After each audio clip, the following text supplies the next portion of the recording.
Precious Hearts Romances presents Hello Love once again by Sonia Francesca.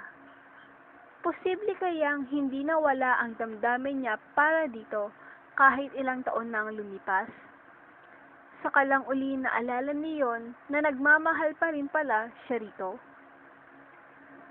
4 years after na mabigo si Cookie sa isang pag-ibig, ay bumalik siya sa bansa at nagtayo ng isang learning center for kids. Everything was doing fine until she realized that her neighbor just across the spacious parking lot of the business complex they were in was a bar and restaurant owned by none other than the very person who broke her heart 4 years ago, si Jairus. Sinabi niya sa kanyang sarili na hindi na siya muling iibig pa. Ngunit tatagpuan na lang niya ang kanyang sarili na muling nagmamahal sa lalaking siya ring naging dahilan ng pagduluksa niya sa pag-ibig. Cannot be, sigaw ng isip niya.